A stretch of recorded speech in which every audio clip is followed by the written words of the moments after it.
Hey guys, so the video cut off, but I'm just gonna pick up right where we left off. So hopefully you are seeing this. I'm putting both links on the page. If you accidentally clicked on this one first, go back. There is another video that is me reading the first part of chapter 4. This is the rest of it, and then chapter 5.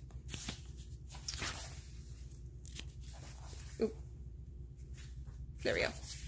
So we're at the top of page 114.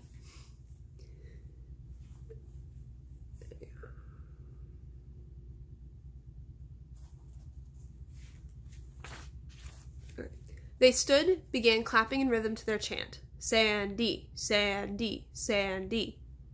Nap and Lord picked up the beat and started an undertone of arf, arf, arf, and soon the audience became a two-part chorus with half the auditorium chanting Sandy, the other half responding with arf, arf, in a manner more suited to an athletic contest than musical theater. The curtain was dropped, the house lights came on, and the chanting softened, faded, and died. Nap and Lord exchanged a satisfied look. Mrs. Reynolds walked on stage and stood in front of the curtain. She held a microphone in her hand and hissed into it, "Sit down." Thump, thump, thump, thump, thump, bum, bum, bum. The sound of hundreds of bottoms hitting hundreds of seats followed. Mrs. Reynolds waited until an embarrassed silence fell over the auditorium. Part of the theater experience is learning to be a good audience. You have not been a good audience. You have been a very bad one. I am sorry that you have not learned at home how to act in public. I am ashamed for you because I know you are not ashamed for yourselves. I would like you to leave. Now, you can start correcting your behavior by leaving this auditorium in a quiet and orderly fashion. Suddenly, senior monitors appeared at the end of every third row, and we quietly and slowly made our way toward the exit. The auditorium was almost empty by the time we reached the exit. Mrs. Olinski was sitting in her chair between the doors. She called my name. Julian, Julian Singh, she called. I would like to see you a minute. Had she seen me slip backstage? Or did she think that I started that ruckus in the auditorium? My school days are over, I thought. I will be expelled, I thought. How will I break the news to Papa? Mrs. Olinski said, I understand you have guests at Sillington House. Yes, ma'am, we do. Mr. and Mrs. Diamondstein were due to arrive from Florida this afternoon. Mrs. Diamondstein is an old friend of mine. She asked me to stop by and meet her new husband. How would you like to ride home with me? She asked. I was so relieved that I could not speak. I answered by nodding my head, like one of those nodding animals that Americans put on the rear ledge of their automobiles. Ethan, who was just behind me, said, May I come too? Mrs. Diamondstein is my Grandma Draper.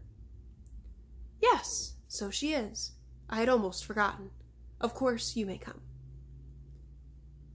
Let me go backstage and get Nadia, Ethan suggested. Mr. Diamondstein is her grandfather. Mrs. Olinski laughed. It seems all of our 6th grade is one happy family. Go ahead, she said. Go backstage and tell Nadia to meet us at my van. A voice that was midway out the door called, Can I come too? You, Noah. What reason do you have? Mrs. Olinski asked. Me? Noah asked. You want to know what reason I have for coming along? Mrs. Olinski smiled patiently. Well, Mrs. Olinski, my reason is the best of all. Fact, I was best man at their wedding. Mrs. Olinski laughed. Were you really? Yes, I was. I'll tell you about it. I'll spare no detail. Mrs. Olinski laughed. Then, by all means, Noah, you must come along. Noah grinned. I've always wanted to ride in a handicapped van. All my life, I've wanted to see how a disabled person like yourself applies the brakes and steps on the gas. Mrs. Olinski said, I don't exactly step on the gas. There you go, Noah said. This is precisely what I would like to see. I would precisely like to see exactly how you apply the gas. Mrs. Olinski said, That is either the most honest or the most dishonest answer I've ever heard. I must notify the bus driver that I'll be driving you 4 souls home. Why did she say that? She was smiling. Did she know that we were the souls? Did she know? Noah caught my eye and quickly changed the subject.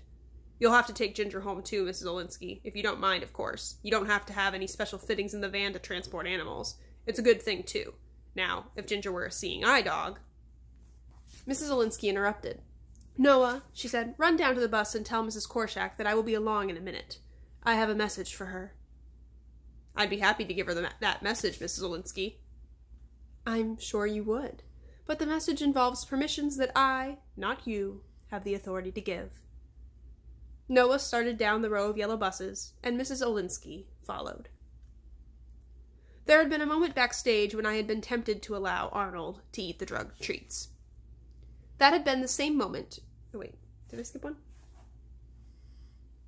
Oh, I did. I'm sorry. I should have... Sorry, stop there. How does Hamilton start trouble while watching the play? So how does Hamilton start trouble while watching the play? All right, now on to the next part. There had been a moment backstage when I had been tempted to allow Arnold to eat the drugged treats. That had been the same moment that I thought it would be satisfying to get even with Frolic and Nap. But then I was able to mentally to separate Frolic from Nap and Arnold from both of them. So I slipped over to the props table, scooped up all the poisoned treats, and put them in my right pocket. At the same time, I substituted Ginger's wholesome treats I had taken from Nadia's shopping bag, from my left pocket. The drugged treats were still in my pocket. Ethan, Nadia, and Ginger had not yet come out of the auditorium. Noah and Mrs. Olinski had gone to speak to Mrs. Courteous. I stood alone. There was something I wanted to do. When Nap had started that ruckus, I had momentarily regretted my decision to save Arnold. I was still so angry that I was about to violate one of the cardinal rules that Gopal had taught me. I walked out onto the street so that no one on the sidewalk would notice as I made my way down the line of buses waiting, headlight to taillight, for pickup, by the curb. Beyond them was the line of cars waiting for pickups. Traffic could go only one way, and no one was allowed to make a U-turn, so even those cars that had already picked up their riders were stuck, waiting for the buses to load. Gopal had taught me that magicians never reveal the secrets of their trade to laymen. Gopal always said that magicians who were interested in letting people know how clever they were not really magicians. Don't ever destroy the wonder, Gopal had said. Let your magic show you off, not you show off your magic.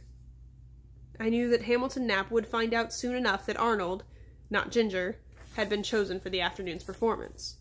He would find out soon enough that his trick had not worked. I knew that I should never reveal to Hamilton Nap that I had saved Arnold from the fate he had meant for Ginger. I knew all of that. Yet, I moved toward the vet in a van. Dr. Knapp was behind the wheel, waiting for her turn to pull out. I walked around the back of the van onto the sidewalk on the passenger's side. I tapped on the window and motioned for Ham to roll it down. I reached into the open window. He pulled away from me, but said nothing. What's the matter? His mother asked. Oh, sorry, wrong person. What's the matter? His mother asked. Your son has something growing out of his head, I said, as I pulled 2 bacon-shaped doggy treats from his ears. I think these belong to you, I said, as one by one I dropped the rest of the drugged biscuits onto his lap. I turned and walked away. I was glad that I had chops. Gopal would forgive me. All right, question before we start chapter 5, and this is more of a reflection one. Some stuff from the text, but also think on your own. Why do you think Julian saves Arnold? Why do you think Julian saves Arnold? Why does he make that call when he would have had the chance to one-up Hamilton and get Ginger in the play? Once again, if you need more time, and you probably do, pause the video, answer the question, then keep listening. It'll be a lot easier than having to go back through after. But if you do need them, the questions will be in the description below this video. Chapter 5. Oh, wait. Yep. The deadline for choosing an academic team was the Tuesday following the winter holiday. The other homeroom teachers were ready by Thanksgiving. They had held mini contests in their classrooms and had selected the winners of those. They had ready answers for anyone who asked how they had chosen their teams. In the teacher's lounge, lounge, Mrs. Sharkey, who taught 6th grade math, accused Mrs. Olinski of being dictatorial, and Miss Massolino, who taught music and who did not have a homeroom at all, hinted that she was lazy. Mrs. Olinski did not take kindly to these remarks. Her voice quavering, she answered her critics. "I have my reasons," she said, even though she knew she didn't. Something stronger than reason was having its way with her, and she didn't know what that was either. Mrs. Lorenzen, Epiphany Middle School principal, called Mrs. Olinski into the office one afternoon and quietly warned her that she better have a good answer for the parents of any high honor roll student who didn't make her team. Mrs. Olinski said, "By the time they get to 6th grade, honor roll students won't risk making a mistake, and sometimes, to be successful, you have to risk making mistakes." Mrs. Lorenzen agreed with her, but warned her that that would not be a very popular reason. "Furthermore," Mrs. Olinski added, "sometimes we even have to risk making fools of ourselves." Mrs. Lorenzen never approved of that answer either. Even though Mrs. Olinski could not tell why, she could tell when she decided not to hold tryouts. It was on a Saturday in late October, sometime after 4 o'clock. She had been correcting social studies papers and had just finished reading Noah Gersham's essay on the First Amendment when the thought flew into her head. She would appoint her team the way the president appointed his cabinet. She made her decision, just like that. She chose Noah right away, and almost immediately after, she thought of Nadia and Ethan. They looked like strong candidates. She would watch them and see. In the weeks that followed, she became more convinced of their being right for the job. She had not yet officially notified any of them because she wanted to make all 4 appointments at the same time, and the 4th was causing problems. All right, next question. Who was the first person Mrs. Olinski chose for the Academic Bowl team? Who was the first person Mrs. Olinski chose for the Academic Bowl team?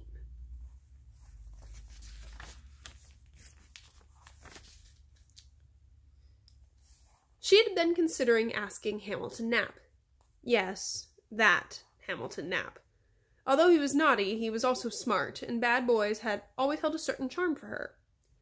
But each time something told her he was the right choice, something else told her he was wrong. So she held back.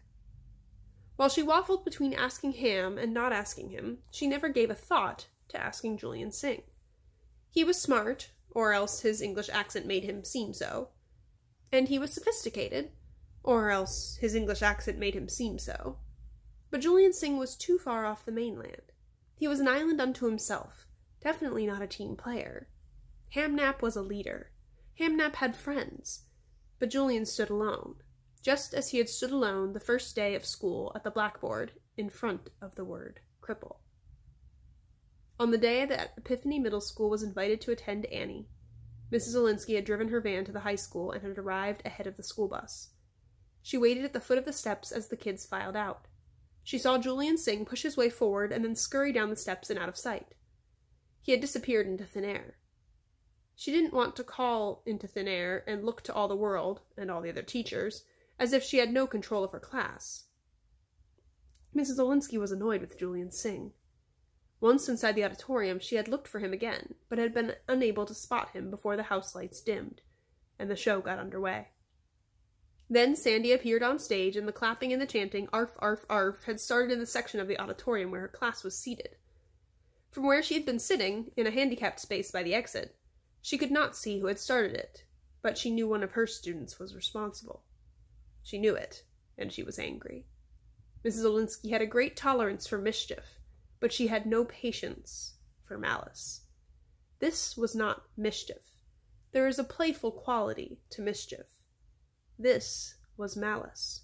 There is a mean quality to malice. Someone in her class was terribly mean. When the lights went on and Mrs. Reynolds stormed on stage to scold the audience, Mrs. Olinski was able to wheel herself around to examine her students. With a sick feeling in her stomach, she scanned them one at a time. Like the cursor on a computer screen, her eyes moved from the first row to the second, and stopped. Her pulse quickened. She knew. She had no proof, never would have proof, but she knew. She knew who had started the ruckus. And she knew then that she would not, could not, ask Hamilton Knapp to be the fourth member of the team. And that is when she went to tea at Sillington House. All right, next question. Who did Mrs. Olinski consider for the team, but was concerned because of behavior? What were her reasons for considering him despite his bad behavior?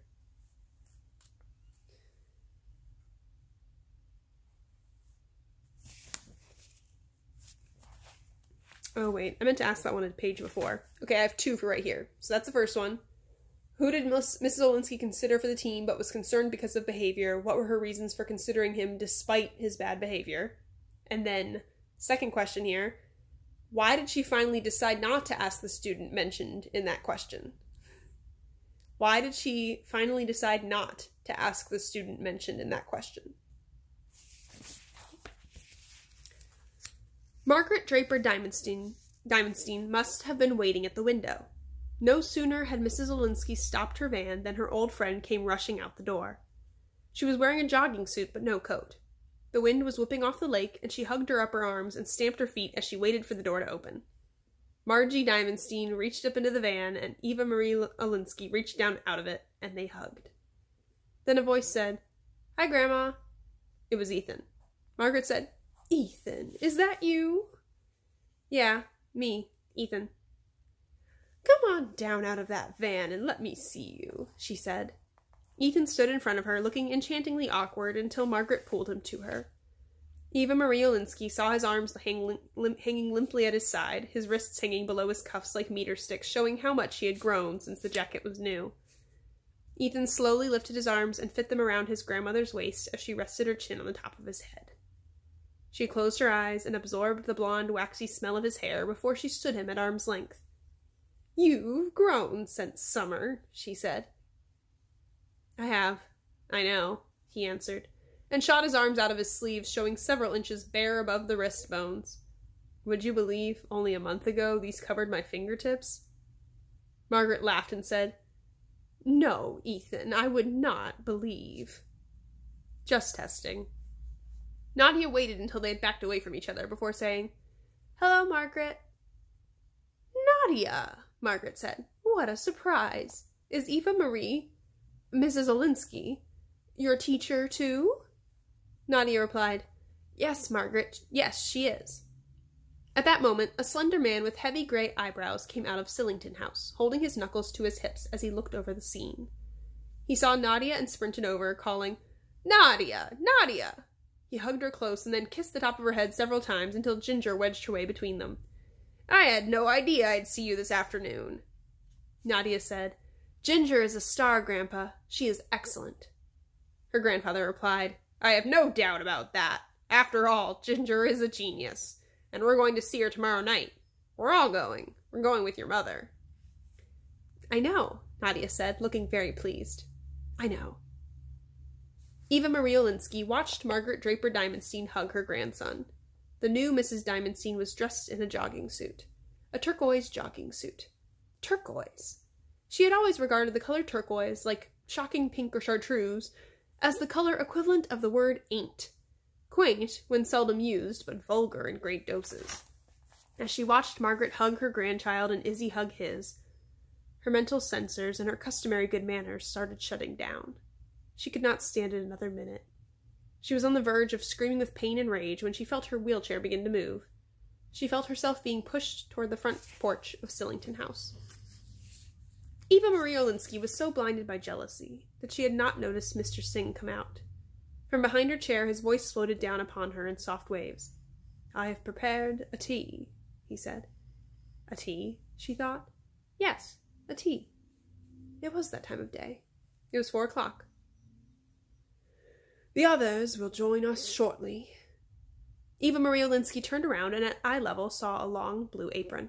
Her eyes traveled upward and saw a black beard, a broad white smile, a pair of amber eyes, a white turban. Saved by a genie, she thought. Mr. Singh maneuvered her wheelchair to a table in the back of the dining room. Without asking, he ceremoniously poured tea into a delicate china cup. "Cream? No. Sugar? No. Yes, it is best to drink tea without." And she did. She drank unhurriedly. before her cup was empty, she felt something lift from her shoulders. Was it jealousy or injury? Was it anger? Was it all of the above? She replaced her emptied cup in its saucer. She waited. She was calm. Margie and Izzy joined her at the table, and she drank another cup of tea and ate a cucumber sandwich, taking 4 bites out of a patch of bread so trim she could have swallowed it whole. She hardly heard what Margaret and Izzy were saying. She did not interrupt, and soon she was listening, first out of politeness, for courtesy was the first of her civilized senses to return, and then out of interest, genuine interest. She looked around the room and saw the 4 children, Ethan, Noah, Nadia, and Julian, sitting at a table on the far side of the room. They were talking among themselves and drinking tea. They did not interrupt one another, Mrs. Olinski thought. How unusual. There were nods and smiles and obvious pleasure in one another's company. Mrs. Olinski thought, how unusual to find 4 6th graders who listened to one another sympathetically, unselfishly. How curious. How courteous. Mrs. Olinski thought, when people come to tea, they are courteous. She thought, I believe in courtesy. It is the way we avoid hurting people's feelings. She thought that maybe, just maybe, Western civilization was in a decline because people did not take time to take tea at 4 o'clock.